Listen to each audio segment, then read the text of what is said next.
All right, welcome to Halitics. I'm Hal Ginsberg. So glad to have you with us today. It is the 29th day of May, and I'm really excited. Two great guests. We've got friend of Halitics, Chuck Pennacchio, in your middle.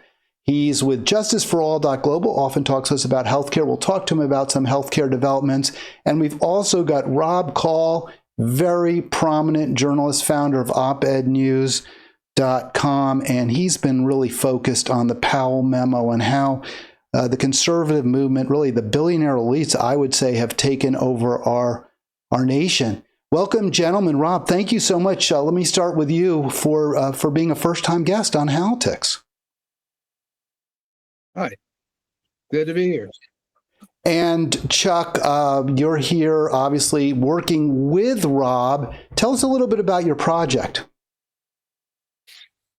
Well, its origins go back really to the very beginning of when I started organizing. I've really pondered this question since I was a teenager as to why there isn't a more visionary approach that's available to us, for those of us who believe in the justice for all vision. And so I've been frustrated by that, and so much so that I decided at a certain point to run for U.S. Senate in Pennsylvania in an effort to integrate all of our objectives and our goals. But in terms of the infrastructure, that's something Rob can speak more fully to. I don't want to. I would just bounce it over to Rob on that point, but just to say that Rob and I have come together.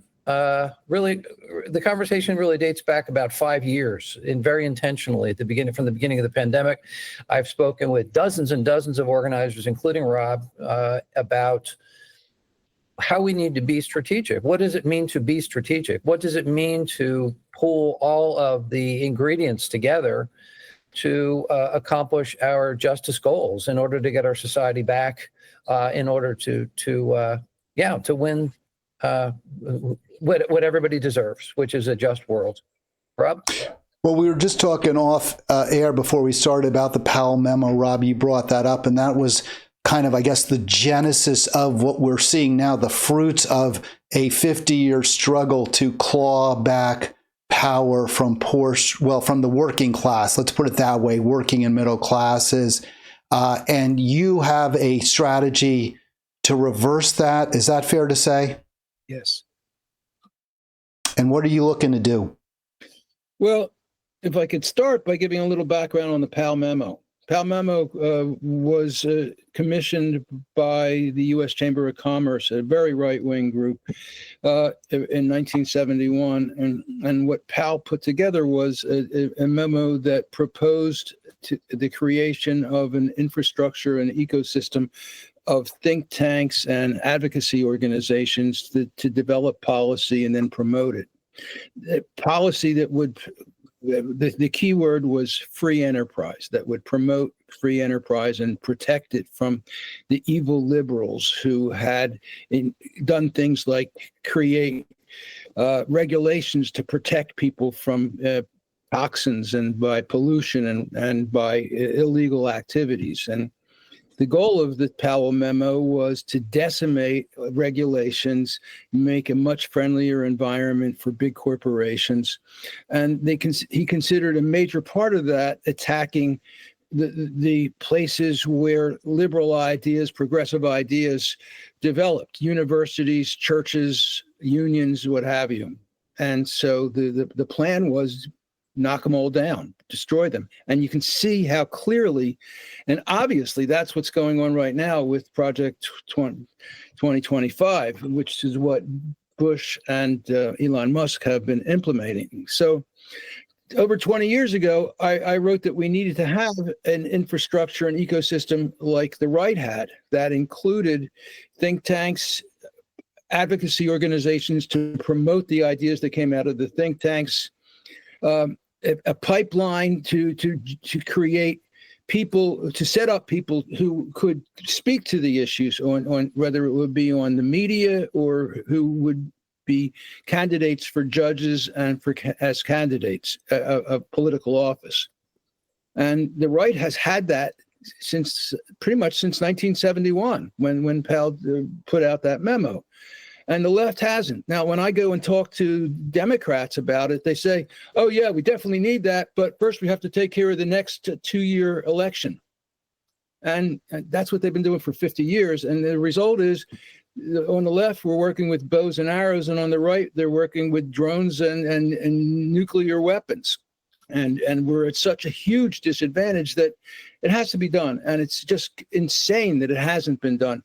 I stopped it back 20 years ago. I stopped writing about it because the Center for American Progress was created. And I thought that could be the beginning of a left infrastructure, but it ended up, it really wasn't. And they're really just another left-wing think tank and policy organization. They do more than the average think tank, certainly. And they've got a $50 million a year budget to do it with.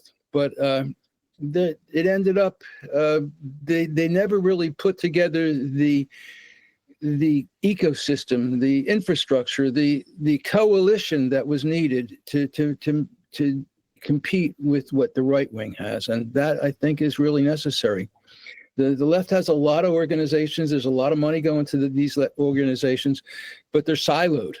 And that's the problem. We need to have organizations that are working together. And so hopefully we can start to get something like that going. Hopefully with some of the organizations that are in existence. I've been doing a lot of research on where their funding comes from, and a lot of it comes from the same places. And there are some funders that fund 100 different organizations. And imagine if those funders said to those organizations, yeah, I want to keep funding you, but we need to get you working with each other and stop being siloed. And that hasn't happened. And I think that's a really important step that's necessary, essential, if we're going to ever be able to compete effectively with the right and with what they've done. So this article there, The Left's Failure Relative to the Right Post-Powell Memo, where you detail more specifically what we're talking about right now, is a big reason for that siloing, because the progressive funding groups and individuals, they may have their pet projects, the environment, choice, peace, but none of them are going to be dedicated to a true working class renaissance, because they profit from the current system. Yeah, I'll jump in on that one. I've studied and written about this piece of the problem that Rob alluded to, and that's what's commonly referred to as the nonprofit industrial complex, which is a really a systematic hijacking of left ideas, left organizations, left think tanks by moneyed interests that don't want to see them succeed. And these organizations get started by and large with good vision, good mission, good purpose. But then they transform into money raising, funding centered operations, and they lose sight over why they came into existence to begin with. That's the problem with the nonprofit industrial complex. And so they then become narrowed out. They become a shell of what they were originally intended to be in order simply to continue existing. I have conversations with friends over the years, and we say the problem is that these organizations they exist to exist. That's their primary function, is simply to exist. And they have failed to live up to what it is that they had pledged to do in the first place. So the money is a big problem. But more than that, and this is what Rob and I have been intensively working on really for some time, but the last 5 days especially, is there's no strategy. And they have no idea what strategy is. And no long-term vision. Long-term Exactly. is something that's totally missing. The idea of what do you want to see in 10, 20, 50 years? And Right. I think it's an important thing to have. It's an important thing to give people hope. Is that because there's no agreement on what the vision should be? I mean, there's some of us who would want, a clean, green environment, others who want peace, others who want true economic justice, but we can't all agree on what the future should look like. I think there's a lot of agreement. I think the problem is nobody's working together to make it happen. It's all siloed. Everybody's doing their own thing. And they're doing some good work. I mean, in what they're doing, and I don't think we want to attack them for what they're doing. The problem is they're not working together, and I think that's really essential. There are some groups that have created alliances and coalitions, but we just haven't seen the kind of a ecosystem and infrastructure that the right has, that has become so powerful and so effective. Yeah. And I would underscore what Rob said at the beginning, which is that they've attached, in most cases, these organizations have attached themselves so closely to the Democratic Party, to the think tanks, the labor unions, and environmental groups, that they buy into the same mantra, which is, well, we lost this election, we'll get them again in 2 years. And that's as far as they can see into the future, is the next midterm election cycle or presidential election cycle. So if you can't see beyond 2 years or even 4 years, there's no way that you will see the point and purpose of planning, of visioning, as Rob said. And that's what we're doing. We're visioning. And I've made reference to this previously, how Edward Bellamy's looking backward, which really, that's what got me excited to get into politics as a teenager, was this vision of a utopian society where everybody was taking care of each other. And then you project yourself into that place, and then you begin to reverse engineer the questions. How did we do this? In terms of developing leadership, in terms of developing infrastructure, in terms of developing coalitions and resources and planning. And that is actually the work that Rob and I are doing, and I've been working at this for quite some time, the last 5 years. But that's the kind of thing that's absolutely missing in our politics. And this is the kind of work that's leading to us being crushed and going deeper into fascism as we speak. That's got to be reversed dramatically. And it's not like, I mean, we're talking about a more progressive vision, but we're not sure we want to use that word because it's been so negatively connotated by the right. But, you know, the thing is, the values and the issues that are important to progressives in the United States aren't issues in other countries. They're facts, they're realities. Single payer health care, and 1 month or more vacations, family leave, protections for workers, getting rid of the death penalty, getting rid of private prisons. There are literally dozens of different examples of issues that are in the United States, crazy, wild, progressive ideas that in other countries, dozens of other countries, actually exist, and they're real. And so we want to make that happen here. And so probably a 20-year plan, we want to see those things happen. A 50-year plan, I think we want to go a lot further. I really believe that I have a background working in positive psychology as well. I presented at the national positive psychology meetings in the U.S. and in Canada. And I really believe that there's a lot of science that can go into helping to make people happier, healthier, and more productive, and function at a more optimal levels. And I really believe that in trying to come up with a system of policies, we don't want to look at one that is based on symptom elimination. We want to base it on creating an optimal world for us to live in. And so we're also talking about the idea that this could not only be something that is done in the United States, but other parts of the world as well. And when I visited Russia, I met with the director of their organization, their institution that is comparable to the United States, NIH. And when I came back to the United States, I got a call from the FDA saying, "Hey, we heard you were over there. Can you help us to get the U.S. policies adopted by Russia?" Now, this was 30 years ago, but that's something that is really possible. And one thing that comes up in talking about this concept, this project, is money. It's going to take a lot of money to do it. I mean, tens or hundreds of millions of dollars to really make it work. And I really believe that there are a lot of countries and a lot of people all around the world, not just in the United States, who don't like what's happening in the United States now. And at this particular time, I think that there are a lot of them that will be willing to help fund a project like this. Well, if the project's goal is, I guess, a world, my shorthand is a world where we all have enough and no one has too much.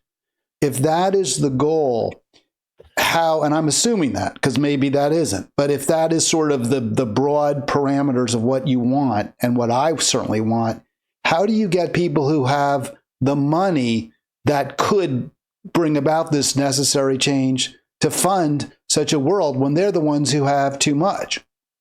That's an interesting question. I mean, I've written over 40 articles about the need to de-billionaireize the planet. I think it should be illegal to be a billionaire. They're just too dangerous and have too much power, as Elon Musk has so clearly demonstrated.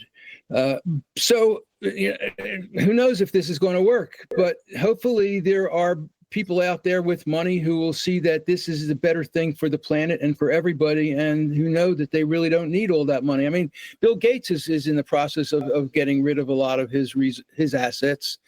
And there's an organization, I think it's called Patriotic Millionaire, something like that, that looks at the way that money is used. And I think that we have to hope that there will be people and nations. A friend of mine has done some incredible work, Ward Wilson, on showing that nuclear weapons did not win World War II and that they don't have any place.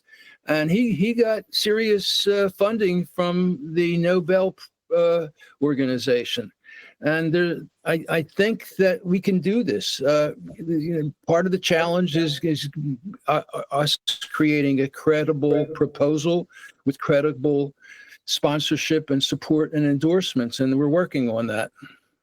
Is the solution political? In other words, is the solution simply we need to use our existing democratic structures to elect better people to represent us and to pass better laws and enforce them more equitably and correctly? Or do we actually need to tear down the system that we have, at least in part?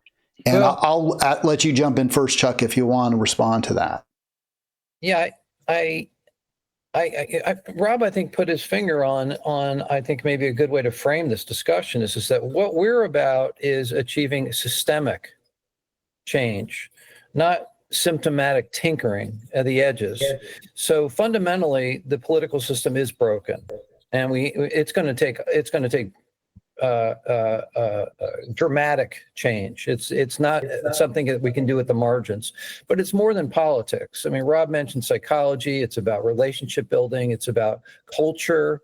It's about how we are integrated or not integrated in the world. I think I come at this with a global vision. My background is in diplomatic history, and I really want us to be thinking about how we can learn from others around the world and how we can connect with others around the world.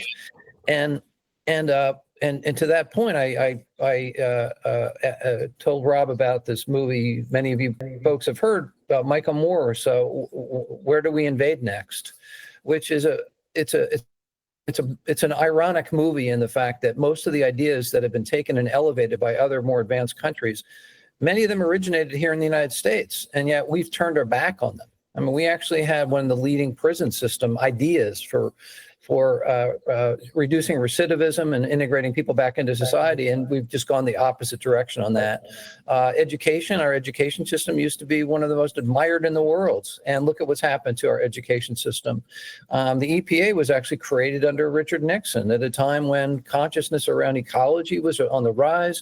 So so we've done some amazing things in this country, and yet we've turned our back on them. And the judiciary, the media, the think tanks that Rob's talking about, where we fertilize ideas, colleges and universities, unfortunately, become terribly corporatized. I was on the receiving end of a firing because I dared to unionize and organize my faculty members, both at the University of Colorado when I was a grad student, as well as University of the Arts in Philadelphia. So the point here is that it's got to be much more than politics, and we have to think about how we connect and how we vision and how we think creatively. We need to bring creators into this space to really elevate the work that we're doing and to really excite people, to inspire people to get outside of their fear zone. Unfortunately, the Democrats have bought too much into the fear mongering and the victimization sort of modeling of how you fundraise and how you win elections. That's just bankrupt. All right, well, you guys, we're watching. You're watching Halitics, and I always have talked about this. Always center the situation in Gaza, the crimes of our empire and our close ally Israel. 67 more Palestinians killed yesterday, according to the health ministry there. The death toll now over 54,200. And this seems to me, gentlemen, a real failure. Again, you're talking about eras where maybe once we led.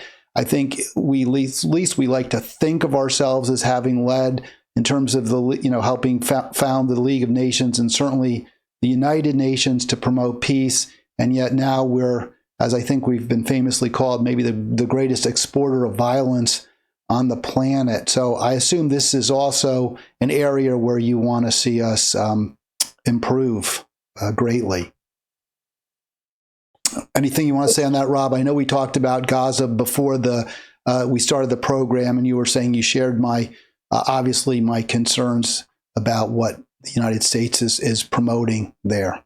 Yeah, I'm Jewish, but I'm glad to see that the UN is starting to look at crimes that Israel is committing. I'm glad to see that UK and France and Spain have challenged Israel and accused them. I think that's the kind of thing that needs to happen. But I want to answer the question that Chuck responded to. I've always liked a quote that's been attributed to Buckminster Fuller.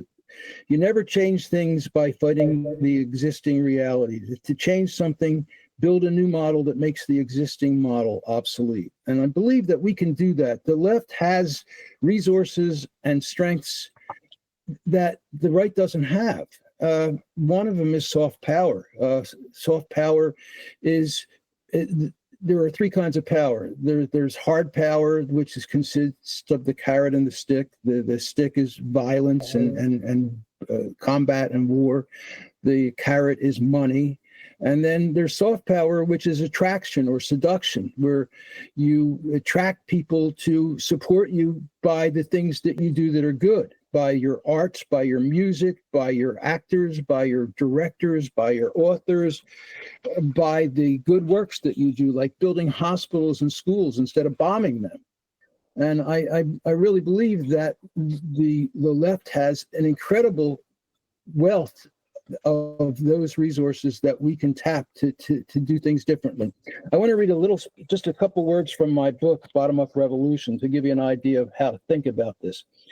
Malcolm Gladwell reports in his book, David and Goliath, Underdogs, Misfits in the Art of Battling, how political researcher Ivan Aragon-Toft analyzed conflicts over the past 200 years where one opponent was at least 10 times more powerful than the other. Almost a third of the underdogs won. Gladwell points out that David, wearing heavy armor, prepared to face Goliath for a conventional battle of swords. But David realized he couldn't even walk in the armor, so he picked up 5 stones. And that's what we need to do. We're not going to be able to beat the billionaires at their own game. We're going to have to come up with our own strategies for doing that. We're going to have issues that are the issues that the majority of Americans care about, but we also have to take a different approach to it that caps the resources that we have that the right just can't cap. They've got Kid Rock. That's about it. We've got hundreds, if not thousands of beloved celebrities who could be working with us, and they do it in a random basis, but there's no organizations that's organizing and putting them together to really put a united front onto the issues that we need to be taking on. And that's where I think a big difference could be made. You bring up so many interesting issues. I really want to just focus on one for just a sec. You brought up the David and Goliath parable, Rob. Do we need a David on the left? Is that critical? I pushed for folks, and I don't know that you two agree with me on this, but I feel we do need to move away from the Democratic Party and embrace the Green Party or an alternative political party to the Democrats and obviously the Republicans. One response I've had is, well, we need Bernie to do that. We need maybe AOC, some leader who has real, I guess, popularity and is respected to lead that movement, or could someone emerge organically to lead us, to lead a progressive movement? Story. I became fascinated with the world of story because it can be such a powerful way of making change happen. So I organized the first conference, a summit meeting on the art, science, and application of story that brought together all the different worlds of stories: novelists, screenwriters, mythologists, lawyers, ministers, marketers, all of them use story. And I learned a lot about the hero's journey. Now, the hero's journey is what you're talking about, a hero, right? One person who's going to save the world. And during Occupy, I went to one of the early Avenger movies, and yeah, it was a hero who saved everybody. But I was fascinated by this world of the hero's journey.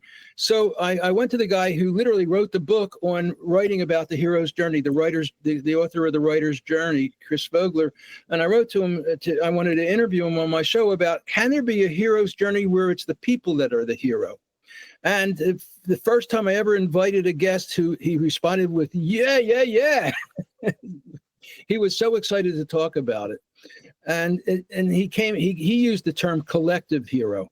And I really believe that that's a part of what we can do that the right can't do, no matter how much they spend. They've got their AstroTurf groups, but I think that in thinking about coming up with a hero, I think that we can do it as a people. We can do it.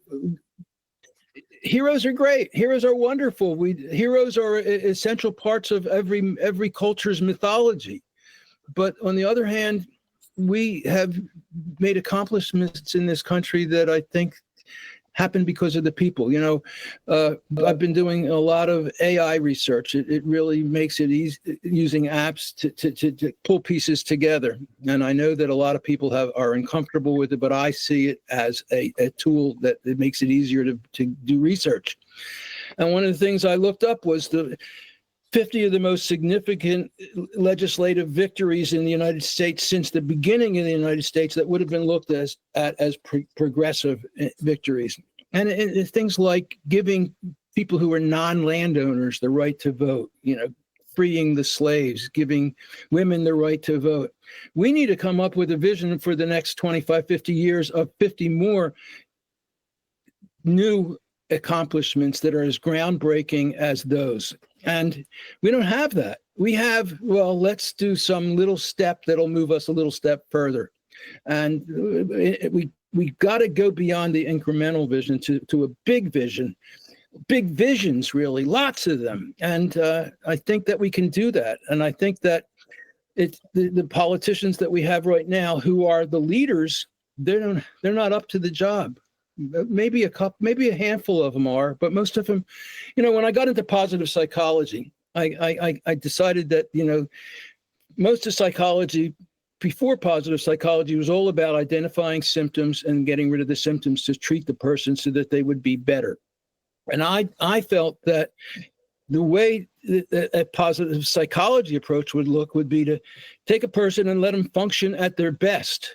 And that will leave all those symptoms behind. And I believe that you need to do both, but I don't think that, got a call coming in, I'm just rejecting it. I don't think we can reach our full potential unless we go for way beyond just getting rid of the problems. We've got to have a dream. We've got to have a vision of what the future is. And I think that we can do that, but we've got to want to do it, and we've got to talk about it, and we got to make it happen. So there's just, again, so many different ways to go with this. In terms of a vision, I mean, I want to give Chuck so much credit. His vision is for healthcare for all, one-payer system. We see here some Democrats actually taking Trump up on his word and pushing to codify his call for lower prescription drugs into law. We know that in Colorado, there's now a bill to at least study the possibility of some kind of single-payer system in the Centennial State. So I think this kind of goes along with what Rob, you were saying. Maybe we don't need a hero, or maybe heroes are people like Chuck Pennacchio. They're not necessarily electeds or somebody who has a podcast with a million subscribers. Is that kind of what you're envisioning, or is there some other way we want to unite people to, push for the change that we all agree we need? I think there's one kind of hero that does everything and fixes everything and deals with it, and there's another kind of hero that inspires the people, that inspires the village, that inspires the community, and that taps the resources and strengths of the community to achieve the success and the goal. Chuck, are you optimistic that we're going to see some real reforms to a healthcare system that I think we would agree is terribly, terribly broken? Coming out of where we are right now, I'm for folks. This administration, this fascist, cultish GOP, and I did want to answer your earlier question. I don't necessarily think party, whether it's Democrat or Green Party, is the way I want to think about this. But let me take the healthcare piece and then talk about the leadership piece that you suggested and Rob was talking about, because I think that that's an important one. It's got to be a hybridized kind of a way of walking forward, mass movement politics and so forth. But yeah, as far as the healthcare is concerned, I'm always radically hopeful, and you have to be that to operate on Capitol Hill. Here in Washington, D.C. It's a very toxic environment. And it really takes every ounce of my strength to just sort of check my emotions and my even my ideology at the door, so I can have a fresh conversation with every new staffer I meet, every new member I meet, in order to find that common ground. That takes a lot of discipline, but it also has to be grounded in strategy. In other words, everything we do has got to be run through the filter of the question, is what I'm doing right now strategic? Does it move us forward? Or am I just venting, ranting, yelling, screaming? And unfortunately, most people's minds, Rob talks about this a lot, are a lot of people's minds are predisposed to authoritarianism. They're predisposed to outsource their thinking and hand it over to some authority figure, and they fail then to think critically, independently. So that's part of leadership, and that's part of what's going to get us to a healthcare outcome that's so much better. Right now, Medicare, Medicaid, and Social Security are coming under attack from the far right. They want to destroy it. They absolutely want to destroy it. They want to take us back to pre-Civil War, sort of a neo-Confederate society. And that's their project. That's where Rob was referencing the Lewis Powell memo and then Project 2025. The thinking of this goes way back to John C. Calhoun, pre-Civil War. These are folks who want to create Gilded Age kind of politics where the billionaires control everything and they monopolize everything. And they see themselves as heroes, almost right out of an Ayn Rand novel.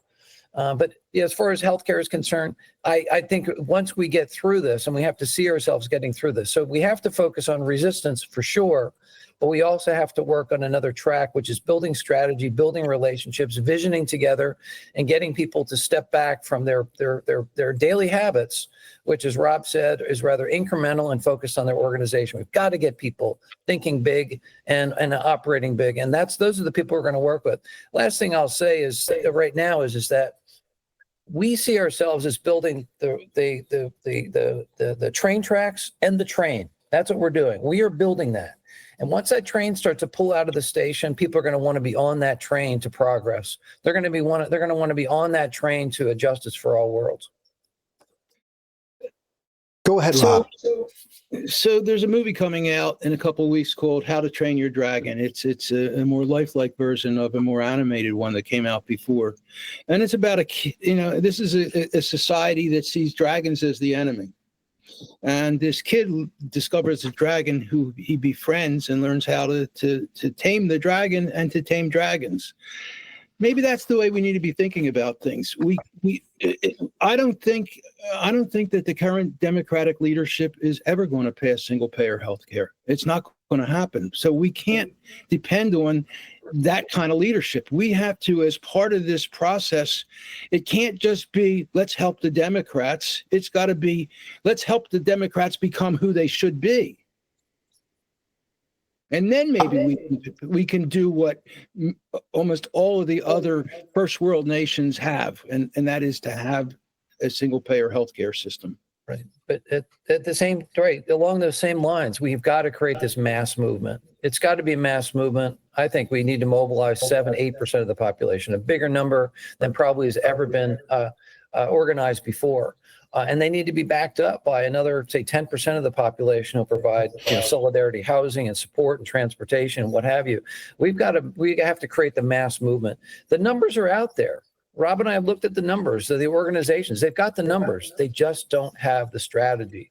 They just don't have this comes across, and we're two older white guys, it may come across as condescending, paternalistic, but having done this for my entire lifetime and realized at the time of the pandemic that I was being tactical for 45 years. I've spent the last now several years intentionally focused on what is strategy and what is it that we need to do to bring ourselves together. That's the intentional kind of work that needs to be done.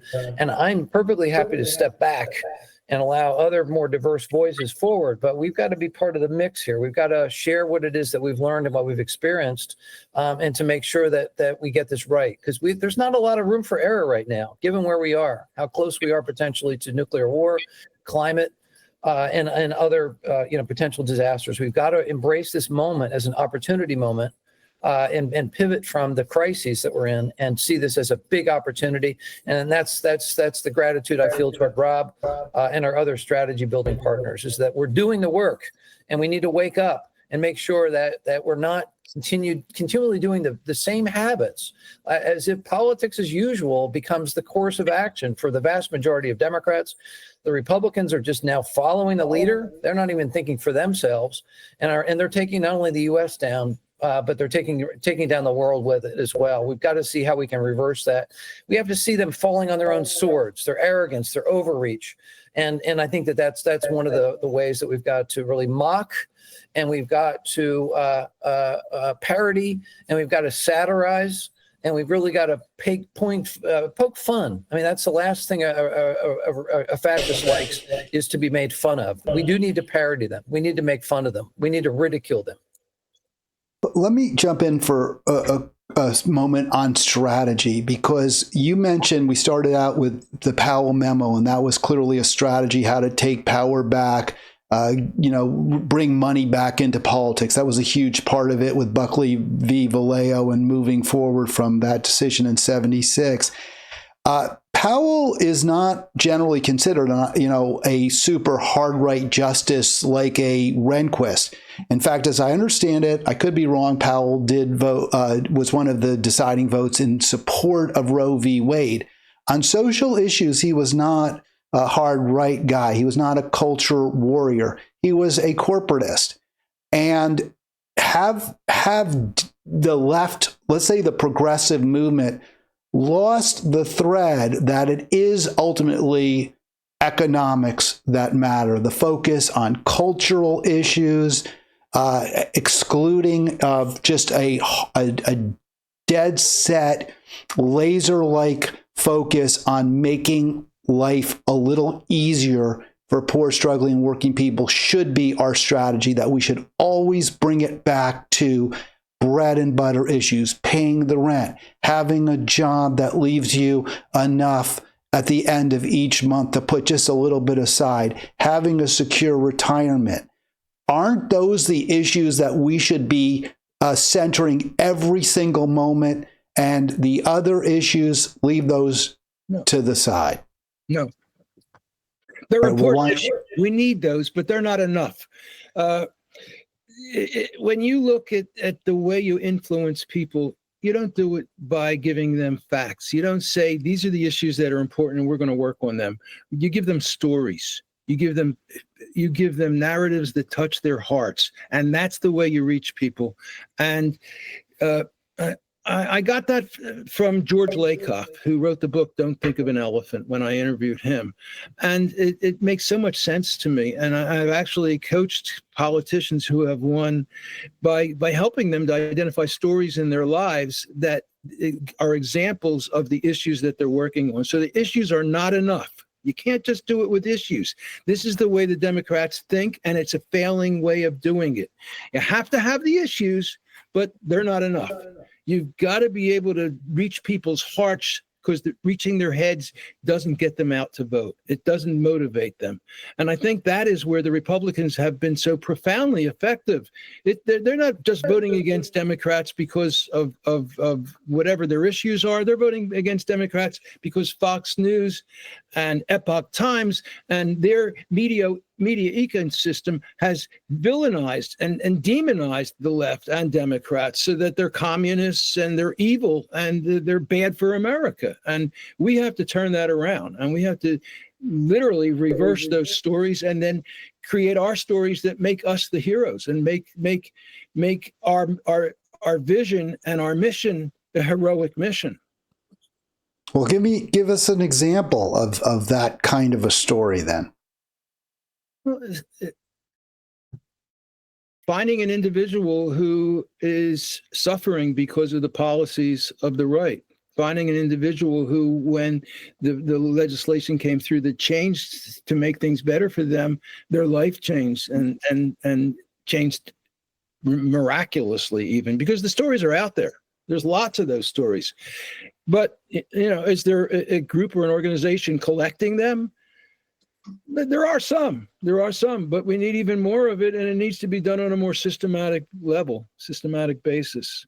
Yeah, I'm going to agree with Rob, but disagree slightly on the economic piece, because people need economic stability in their lives before they can think about anything else. And this is one of the organizing lessons that I've learned, which is, as much as I want people to be in the healthcare justice organizing space, and I think everybody should be, right? Of course, that's what I do. I'm an organizer. I also recognize that if you don't have a roof over your head, if you're sleeping on the streets, nothing else matters, right? If you don't have food in your stomach, nothing else matters. So flipping the script back to a time when we actually had a brilliant communicator, FDR, who used the radio, the fireside chats, came up with the Four Freedoms, which I think is still resonant today. I think the Four Freedoms is still powerful. He also developed the Economic Bill of Rights, right? His State of the Union address in 1944, in which he outlined what would become the basis for the Universal Declaration of Human Rights in 1948, this vision of basic fundamental human rights for the world. And most of them center on economic issues. And the problem is, and this is why the world has been tilting to the right in the last 10, 15 years. We've gone from roughly 1/3 of the world authoritarian to today it's 2/3 of the world authoritarian, just in the last 15 years. And why is that? Because the right and the corporate money that backs it is able to prey on people's economic grievances. And they engage in finger pointing, right, at the immigrant, or the person who worships differently, or, the person who is coming across our border, or that stuff is very powerful. People are much more susceptible to that demonizing that Rob was talking about, the lying, the distortion, the scapegoating, when they don't have a full belly, when they don't have a roof over their head, when they're living paycheck to paycheck, which is about 3/4 of Americans right now, who can't afford much of anything. So I think we actually do need to focus primarily on getting economic stability in order to get all the other related economic issues, as well as bringing ourselves into a more integrated form as a multicultural society where we can celebrate our culture. So I'm not disagreeing with Rob so much as sort of nuancing. I think the emphasis on economics is really fundamental and critical. Well, isn't healthcare an economic issue? I mean, it's absolutely. part of that. So it's food. Oh, yeah, right. Take a look at the Universal Declaration of Human Rights. To me, and Rob and I, we've been having this conversation. To me, it's sort of the baseline of how we should be thinking about the world. We have to take a globalist perspective in building this strategy, not just a U.S. perspective, because what happens here has an outsized influence on the world. We sneeze and the world catches a cold. We catch a virus and the world catches a virus. So that's something we need to be mindful of. We have to be global, I believe, in how we think and how we project and how we vision. Go ahead, Rob. And we've also been putting a lot of time into thinking about the values that should go into making this vision happen. One area that I have learned to really appreciate is indigenous values and indigenous ways of seeing the world. I think that's something that everybody should learn. The other thing is, we all need to learn critical thinking. And, what we're seeing from the right now is an attempt to diminish that, to decrease the access that people have to education that teaches them to think critically. And that is essential. I mean, we need to do something to decrease the level of authoritarianism in the world. It's estimated that like 40% of the population is authoritarian. Now, there are two kinds of authoritarians. There's the one, a tiny fraction of the percent who are the ones that go, I'm going to tell you what to do. And then there's the 99.9% that say, please tell me what to do. And we've got to stop those people from being that way. And it's a hard job because it's something that is taught so much in these hierarchical systems that we have, like a lot of the churches, for example. And that's a big challenge. It's a really big challenge, and it's not one that I think there's a lot of conversation about. We also have to deal with the fact that Donald Trump, who is a malignant narcissist and a psychopath, he has unleashed a psychopathic plague on the world. He has set the example as president that it's okay to be a liar, to be a cheat, to be a hustler and a fraud, to be a bully, and to try to dominate people. These are the things that psychopaths and narcissists do. And we have to turn that around. And there's no easy answer for that. It's a small percentage of the population that fit into that category, but they're very dangerous and they've been very destructive to this world. And he has unleashed them to be a lot worse than they used to be. He's given them permission to act out. And that's another problem that we have to come up with a solution for. And I don't hear anybody talking about that. Well, I was watching an MSNBC clip. I almost never watch MSNBC, but I heard this, one of their sort of house leftists, Anand Giridharadas, I believe is how it's pronounced. I probably got his name slightly wrong. He was lamenting the failure of any real reckoning, is the word he uses, by either the party, the Democratic Party, in the wake of Harris's loss, or progressive organizations. They have failed, he says, to reckon with her loss and to try to come up with some explanation for it, as well as you call it, a strategy to return or to gain power. So my question is this: the groups that you're talking to, you want to unite them. Are you seeing any reckoning with their strategic failures? Whether it's unions, progressive groups like Our Revolution, which Chuck and I were part of at one point, PDA, are they asking themselves, what have we done wrong? What do we need to do differently? Rob, you want to go? Well, what I'm going to say is the reason Harris lost is Biden. Biden was a selfish ass who promised that he wasn't going to run. And once he did, he and all of his people who are former Biden or Obama media people who work for MSNBC and CNN, they gave a story of the inevitability of Joe Biden being the candidate. And There should have been an open primary. Now, I am a Democratic committee man, and I have been doing it because I'm so disgusted with the Democratic Party that I like to be able to stick my nose in and speak up when they do things wrong. And I have seen the total arrogance of these committeemen and the insiders who think that they know better than the people who should be the winner of the primary. So while a primary should be open, it almost never is. They usually endorse somebody in the primary, and that happens again and again, and they get a lot of losers. That's what happened with Hillary.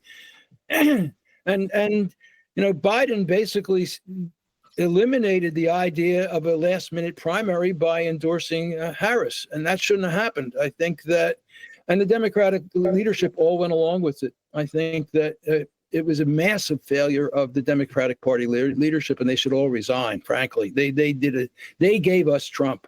They gave us Trump. The people who kept the secret about the cognitive dysfunction of Biden gave us Trump.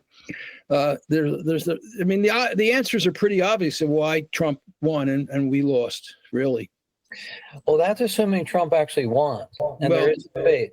There is a debate. I mean, just to be fair. Greg Paul says that he didn't win. Yeah. And also, we have an archaic system that allows an electoral victory with somebody not winning the popular vote. That's happened now multiple times in the last 20 years. So, yeah, our system is so fundamentally broken. And I don't disagree with Rob, but I'll also say, if you remember, that in April of 2023, two people by the name of Bernie Sanders and AOC endorsed Biden's reelection in April of 2023.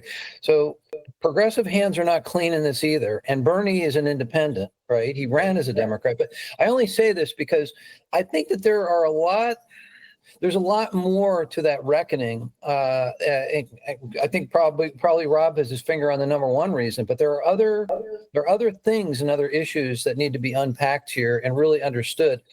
But to answer your question, Hal, I think Anand Giridharadas, who made that point on MSNBC, was right.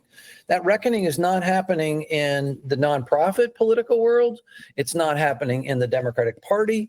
It's not happening in the labor unions. And that's part of what Rob and I need to do here is to get ourselves looking in the mirror and having an honest discussion about who we are and what we're doing and how it is that we're contributing. When I say we, the sort of a royal we, are contributing to the downward spiral of our political system, our constitution, and enabling our country to go into a fascist dictatorship faster than most anybody is willing to admit and see. As an historian of German and American history, I see it. And that's not pessimism. That's what I call, I operate in the space of radical hope, but my eyes are wide open. And I think that most people's eyes are wide shut. Most people are not seeing things, or they're seeing things the way they want to see them. And they hold on to that, because I've heard the conversation with many people who think that Harris lost because of racism and sexism, period. That's at the end of discussion. People are saying that. And that is a factor. Those are factors too.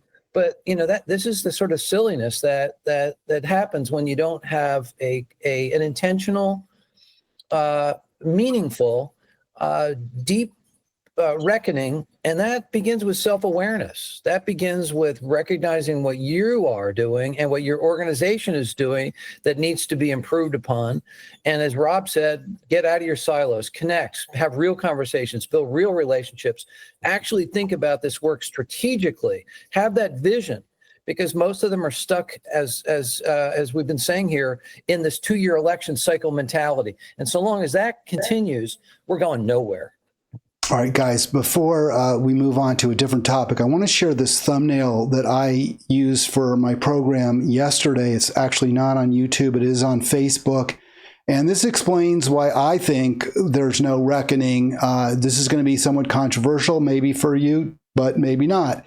So there you have Obama floating above it. Reckoning. We don't need no stinking reckoning. How do you like my house? And that's superimposed over his 28-acre estate in Martha's Vineyard. And this is what I think the ultimate problem is. The current system is very, very good for the Democratic leadership. It's very, very good for Democratic elites. It's even working for the, the big shots at organizations like the Sierra Club, who are making over $500,000 a year.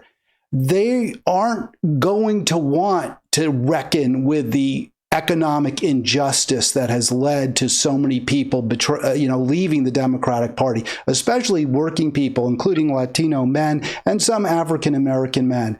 I think this is the problem we really need to address, and the stories need to recognize this.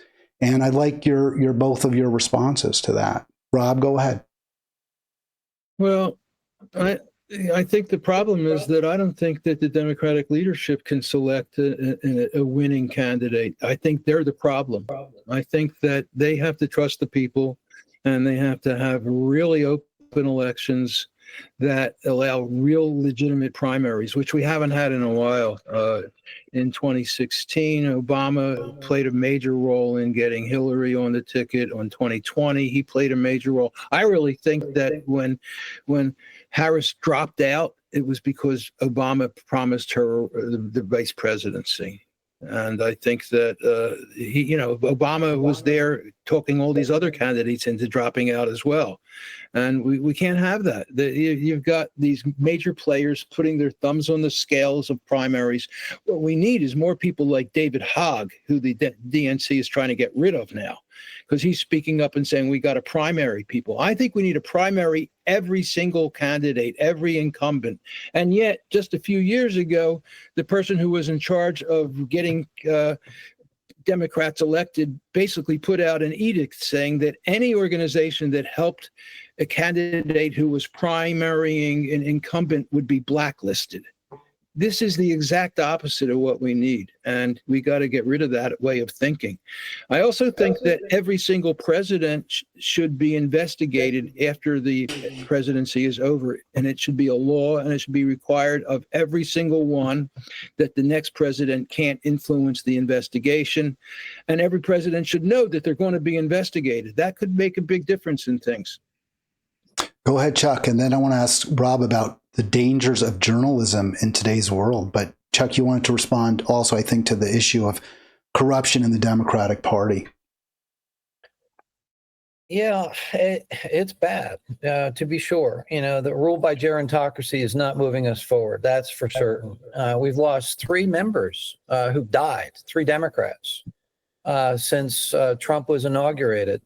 And that so-called narrow margin is expanded, actually, to the benefit of the Republicans. And I'm happy to take the Democrats to the woodshed here, but I also think it's important that we focus on who's ruling the country right now as much as anything. And I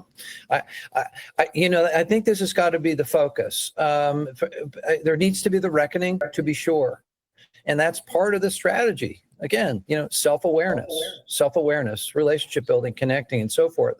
And organizations that are used to not being self-reflective, it's going to be harder for them. So we need to, I think Rob and I are reaching out to people who are ready to have that conversation now. I don't want to pull teeth. I don't want to have, make people have a conversation they really don't want to have.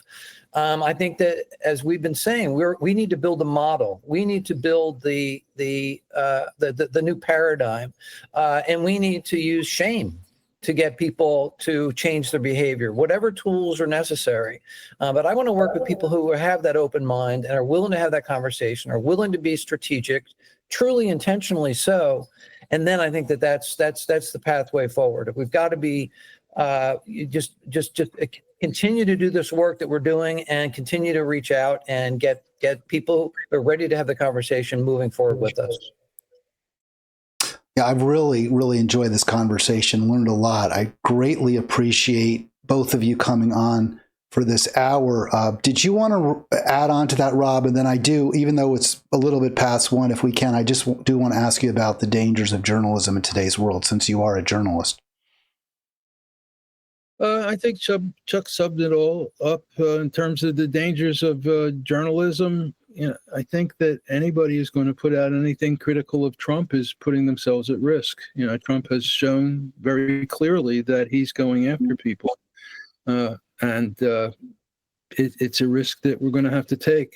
And I was actually really even thinking more about Israel, anyone reporting on what's happening there, targeted, killed, burned alive. But we've also seen the U.S. government isn't prepared in the least to protect journalists. And this is it's very fraught. I mean, how does this put our democracy, to the extent we still have one, in even greater danger? Well, a strong journalistic community is a necessary part of democracy. You've got to have it. You've got to have the truth being shown, and you've got to have corruption exposed, and that's essential. In terms of Israel, I think that one thing I'm outraged by is that the pro-Israel lobby is taking the word anti-Semitism and weaponizing it in a way that is dishonest, fraudulent, and that is basically protecting Israel. I mean, right now it's just about anti-Semitic to criticize Israel. And I think that that's it's outrageous, and it shouldn't be. Yet it has already passed in Congress. There's literally legislation that has passed that has redefined anti-Semitism, and it's an incredible irony the way that the Trump administration is going after people for anti-Semitism when he has had such a history of it. Well, before we go, and Chuck, I'll give you a last word as well, but I just wanted to stick with that journalism topic for a second broader. You mentioned the current administration. Are you happy with or satisfied with the way journalism or journalists, the media, have covered Trump and his White House? Me, I don't know if that was for Rob. It was for Rob, but go ahead, please. Yeah, Rob, it's your call. I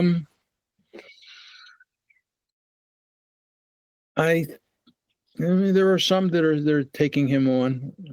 I don't think they're doing enough of a job. I don't think they're putting into the context of history enough. I mean, I have, here's my first edition copy of It Can't Happen Here by Sinclair Lewis. He described in the 30s what it would look like in the United States if what was happening in Germany happened there. Well, what we're seeing now is the closest thing to what Sinclair Lewis described 90 years ago. And it's dangerous. And there are people talking about it. They're not talking about it enough. Chuck has clearly pointed out that the politicians, the elected officials, are not talking about fascism enough and the threat of fascism. And there can't be too much of that talk. And the problem is that you've got these organizations like Columbia University that are bowing down and that are giving in to Trump and out of fear. And it's going to take people who stand up to that. Chuck, go ahead. Yeah, as well as CNN and ABC. I mean, it is very problematic, the corporate media, and that's why we need to boost what you're doing here: podcasts, alternative media, Substack. We need to have. This is where we have real conversations, and this is the danger. I think that a lot of people, or what they're listening to, what they're looking at, is not helping. It's just not helping. And just to circle back to where Rob opened this with the conversation around the Powell memo.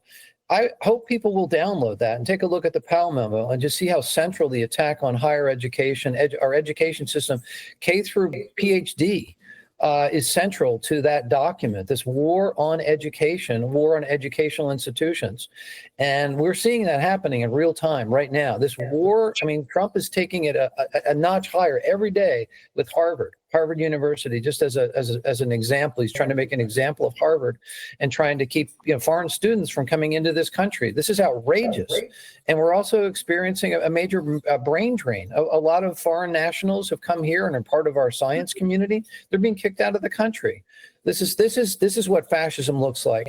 And this is what more than anything else, I think probably the hesitancy for the Democrats to call it fascism is that it would involve them having to admit to their degree of complicity. I think that's kind of what you've been saying, Hal. And Rob, I think you've said it as well. Is like they've got to come to terms. There has to be a reckoning. But if we don't call it what it is, and if we don't have that vision for what we need, then we're spinning ourselves into the ground. And we're here to we're determined to turn that around. So thank you, Hal. And Rob, thank you for your partnership in this work. I want to thank you both very, very much. Rob, any final word from you, and then we'll call it a wrap. It's been over 50 years since the left has allowed the right to go without any kind of opposition with this kind of infrastructure and ecosystem. Oh, I think you just you froze up for just a sec. Not sure what happened there technically. You were just saying something about the ecosystem. It's been over 50 years where the right has had this massive advantage over the left, and we need to finally put that to an end. We've got to be standing up to them and creating our own infrastructure and ecosystem to create ideas and advocate for them at a massive level like it's never been seen before in this world. And it can be done. And that's a word of optimism to end today's Halitics. Tomorrow, Kirsten Stade joins me. We'll talk about the Ezra Klein book, Abundance, and hopefully we'll have Chuck and Rob back again soon. Chuck, friend of Halitics, Rob Kall, of course, robkall.org, and a very prominent journalist who we appreciate him joining us today. Yeah, radical hope and love to everybody. Thank you. Thank you.